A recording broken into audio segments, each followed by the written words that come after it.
बिस्मिल्लाहिर्रहमानिर्रहीम। सुन्नी इत्तेहाद कौंसिल के साथ फिर हाथ हो गया, बल्कि ये कहा जाए कि तहरीक इंसाफ के साथ फिर हाथ हो गया तो ये ज़्यादा मुनासिब होगा, इसलिए कि सुन्नी इत्तेहाद कौंसिल के आज़ाद अरकान जो थे जीत कर आए थे, यानी पाकिस्तान तहरीक इंसाफ के, उन तमाम के लिए जो मखसूस नशस्तें तलब की गई थी उन नशस्तों से बाकायदा इनकार हो गया है। इलेक्शन कमीशन ने अपना जो महफूज फ़ैसला वो सुना दिया और उस फैसले के नतीजे में करार दिया गया है कि सुन्नी इत्तेहाद कौंसिल को एक भी मखसूस नशस्त नहीं मिलेगी। ये तकरीबन 225 के करीब मखसूस नशस्तें थीं कौमी असम्बली और सूबाई असम्बलियों की मिलाकर, जिसमें से तकरीबन 60 से 70 नशस्तें जो थीं वो सुन्नी इत्तेहाद कौंसिल को मिलना थी। और अभी ये इलेक्शन कमीशन ने ये नशस्तें उनके लिए रिज़र्व रखी हुई थी, यानी 225 नशस्तों में से उन्होंने बाकी तमाम जमातों को दे दी थी, लेकिन सुन्नी इत्तेहाद कौंसिल को जो मखसूस नशस्तें देनी थी ये उनके लिए रिज़र्व रखी थी, ये अभी किसी को नहीं दी थी। लेकिन आज जो फैसला सुनाया गया है उसके नतीजे में ये कह दिया गया है कि सुन्नी इत्तेहाद कौंसिल को एक भी मखसूस नशस्त नहीं मिलेगी, और न सिर्फ ये कि इनको नहीं मिलेंगी बल्कि ये नशस्तें जो हैं जो इनके लिए मखसूस थी ये दीगर सियासी जमातों में तकसीम कर दी जाएंगी जो कि पार्लियामेंट में मौजूद हैं। यानी इनका हिस्सा न सिर्फ ये कि इनको नहीं मिलेगा बल्कि दूसरी जमातों को दे दिया जाएगा। तो ये एक बहुत बड़ा फ़ैसला है और बहुत बड़ा सेटबैक है पाकिस्तान तहरीक इंसाफ के लिए, सुन्नी इत्तेहाद कौंसिल के लिए, कि वो अपनी तमाम जो मखसूस नशस्तें हैं उनसे महरूम हो गए हैं। और इसमें आप ये देखिए कि इससे पहले हर दफ़ा जब भी कभी कौमी असम्बली हो या सूबाई असम्बली हो, वहाँ पर इजलास में पहली बात ही सुन्नी इत्तेहाद कौंसिल के रहनुमाओं ने ये की कि हमें जो है वो मखसूस नशस्तों का हिस्सा दिया जाए, उनके बग़ैर ये हाउस नामुकम्मल है और गैर आइनी है। और मखसूस नशस्तों के बाद ये जो स्पीकर, डिप्टी स्पीकर और वज़ीर आला या वज़ीर आज़म का इलेक्शन कराया जाए, लेकिन ये तमाम इलेक्शन यानी तमाम सूबों में डिप्टी स्पीकर, स्पीकर, वज़राए आला और कौमी असम्बली में भी वज़ीर आज़म के जो इलेक्शन थे, ये तमाम के तमाम जो हैं ये सुन्नी इत्तेहाद कौंसिल ने हारे हैं। सिवाय खैबर पख्तूनख्वा असम्बली के, जहाँ पर उनकी अक्सरियत थी, वहाँ पर उन्होंने अपनी हुकूमत बना ली, वहाँ पर उनका डिप्टी स्पीकर भी बन गया, इसलिए कि वहाँ मखसूस नशस्तों के बग़ैर ही उनको 2/3 अक्सरियत हासिल थी। तो बाकी तमाम जगहों पर उनको सिर्फ मखसूस नशस्तें ना होने की वजह से शिकस्त का सामना करना पड़ा। अब सूरत हाल ये है कि जनाब इन इलेक्शन के बाद नेक्स्ट इलेक्शन जो आ रहा है वो सदर का इलेक्शन है। सदर के इलेक्शन में तमाम सूबाई असम्बलियों के अराकीन, तमाम कौमी असम्बली के अराकीन और तमाम सेनेट के अराकीन जो हैं वो मिलकर सदर ममलिकत का इलेक्शन जो है वो उसमें वोट देते हैं। और ये जो इलेक्टोरल कॉलेज है सदर के इलेक्शन का, ये इन्हीं चारों सूबाई असम्बलियों, सेनेट और कौमी असम्बली पर मुश्तमिल होता है, इनके अराकीन पर। तो अब जो नेक्स्ट इलेक्शन आएगा उसमें भी अगर सुन्नी इत्तेहाद कौंसिल या पाकिस्तान तहरीक इंसाफ अपना कोई उम्मीदवार लेकर आती है तो उसको जो मखसूस नशस्तें उनको नहीं मिली, इस किस्म का ये जो फ़ायदा है ये देखा जाए तो ये इसका नुकसान जो है वो सुन्नी इत्तेहाद कौंसिल और पाकिस्तान तहरीक इंसाफ को होगा, और इसका फ़ायदा जो है यानी वो बिलवास्ता तौर पर जो दीगर जमातें हैं जिनमें पाकिस्तान मुस्लिम लीग नवाज़, पीपल्स पार्टी,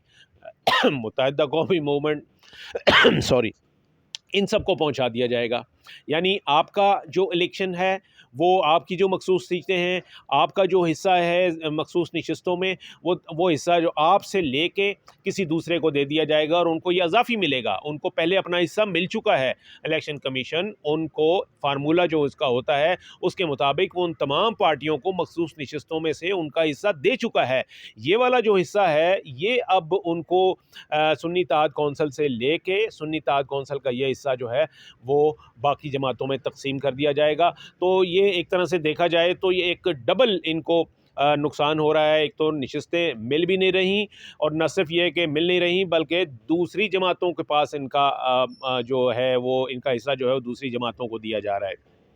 यानी आपकी जेब से कोई चीज़ निकाल के किसी दूसरे की जेब में डाली जा रही है, जो कि एक तरह से देखा जाए तो आइनी तौर पर, कानूनी तौर पर और अखलाकी तौर पर ये गलत है, क्योंकि इसको तकनीकी बुनियाद पर इनको महरूम किया जा रहा है। इस नशिस्त इलेक्शन कमीशन ने फैसला किया है कि ये चूँकि जब इलेक्शन शेड्यूल जो है जब दिया गया था मखसूस नशिस्तों के लिए, और जो सियासी जमातें थीं उनसे मखसूस उम्मीदवारों की नशिस्तों पर उम्मीदवारों की लिस्टें मांगी गई थीं, तो वो फ़हरिस्तें देने का एक बाकायदा शेड्यूल था। लेकिन उस शेड्यूल के दौरान पाकिस्तान तहरीक इंसाफ ने या सुन्नी इत्तेहाद कौंसिल ने कोई लिस्ट जमा नहीं कराई, इसलिए अब वो शेड्यूल ख़त्म हो गया। उसके बाद कोई ऐसा कानून नहीं है कि बाद में जो है वो लिस्टें ली जाएँ और उनको वो दी जाएँ, सीटें जो हैं वो दी जाएँ। लेकिन ये बात देखना होगी कि उस वक्त सुन्नी इत्तेहाद कौंसिल को बतौर पार्टी एक्सेप्ट ही नहीं किया गया था। इलेक्शन कमीशन ने ही उनको बल्ले का निशान देने का फ़ैसला जो है वो किया था कि इनको बल्ले का निशान नहीं मिलेगा। इनको बतौर इनको पार्टी सर्टिफिकेट नहीं दिया था इलेक्शन कमीशन ने, और फिर सुप्रीम कोर्ट ने भी यही फैसला दिया था। जस्टिस काजी फायज़ ईसा की सरबराही में जो बेंच बैठा था 3 रुकनी, उसने लंबी चौड़ी समाअत के बाद बिलाखिर ये फैसला दिया था कि जी इनको बल्ले का निशान नहीं देना, और उसके नतीजे में उनकी जो सियासी पार्टी की हैसियत थी वो ख़त्म हो गई, और उनके उम्मीदवारों ने जो दीगर आज़ाद के तौर पर इलेक्शन लड़ा और मुख्तलिफ जो इंतखाबी निशानात थे बल्ले के अलावा, जिनमें बैंगन, चप्पल, मीनार और क्लॉक, इस तरह के निशानात उनको मिले, लेकिन इसके ऊपर भी वो इलेक्शन जो है वो जीत कर यहाँ पर आए। तो अब जितनी भी तादाद में वो जीत कर आए हैं वो सुन्नी इत्तेहाद कौंसिल में शामिल हो गए, और उनका ये कहना था कि जी अब हमारी सियासी हैसियत, सियासी पार्टी की हैसियत जो है वो बन चुकी है, तो अब हमें भी उन्हीं सियासी जमातों की तरह, दीगर सियासी जमातों की तरह ट्रीट किया जाए, और जो हमारा हिस्सा हमारी सीटों के तनासुब से बनता है वो हमें दिया जाए। लेकिन इलेक्शन कमीशन ने यह दरख्वास्त मुस्तरद कर दी है। अब आप ये देखिए कि नज़रिए से मैंने पहले बताया कि स्पीकर, डिप्टी स्पीकर, वज़राए आज़म, वज़ीर आज़म का इलेक्शन जो है वो सुन्नी इत्तेहाद कौंसिल को उसमें नुकसान हुआ। अब सदारती इलेक्शन आ रहा है 9 मार्च को, उसमें भी जो है ये मखसूस नशिस्तें इनके पास नहीं होंगी बल्कि दूसरी जमातों को होंगी। इसलिए अगर सुन्नी इत्तेहाद कौंसिल का जो वो उम्मीदवार है, जो कि उन्होंने महमूद खान अचकज़ई को नामज़द किया है, तो देखा जाए तो उनको नुकसान होगा। ये मखसूस नशिस्तें अगर मिलती तो इनका वोट जो था वो सुन्नी इत्तेहाद कौंसिल के नामज़द उम्मीदवार महमूद खान अचकज़ई को जाता। तो ये देखा जाए तो ये भी एक तरह की प्री पोल रिगिंग है। ये एक टेक्निकल मार जो है वो मारी जा रही है आपके वोट कम करने के लिए, और क्योंकि इस मसले को जितना लिंगर ऑन किया गया, इलेक्शन कमीशन ने इसको लटकाया, उसके बाद फिर फैसला रिज़र्व किया, और फिर वो फैसला जो है वो एक अरसे तक, कई दिनों तक रिज़र्व रहा। आज उसको अनाउंस किया गया है, अगरचे कि सुन्नी इत्तेहाद कौंसिल ने कहा है कि ये हम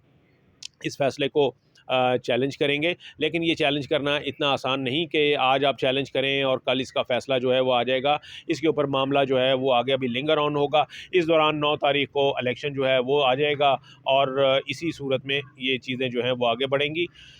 और न सिर्फ सदारती इलेक्शन बल्कि उसके बाद सेनेट का इलेक्शन आ रहा है। आधी सेनेट जो है वो खाली हो रही है,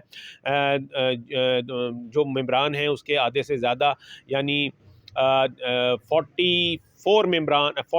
मेंबरान हैं जो कि ये इस इलेक्शन में उनको दोबारा मुंतखब होना होगा, यानी आधी सेनेट खाली हो रही है, उनका इलेक्शन है। तो उस इलेक्शन में भी अगर देखा जाए तो यही इलेक्टोरल कॉलेज होता है, सूबाई असम्बलियाँ होती हैं। अगर ये नहीं होता, उस दौरान तक ये इसका मखसूस नशिस्तों का फ़ैसला नहीं होता, तो ऐसी सूरत में सेनेट के इलेक्शन में भी इनको नुकसान होगा। तो यानी नुकसान दर नुकसान है जी। एक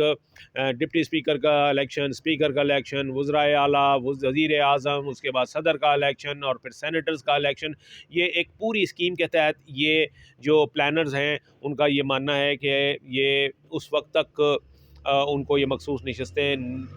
मसला हल नहीं करना, उनको नहीं देनी जब तक ये तमाम इलेक्शन जो हैं वो पाया तकमील तक नहीं पहुंच जाते। तो ये एक बड़ी दूररस किस्म की साजिश सोची गई थी पाकिस्तान तहरीक इंसाफ के ख़िलाफ़ और सुन्नी इत्तेहाद के ख़िलाफ़, जिस पर अमल हो रहा है।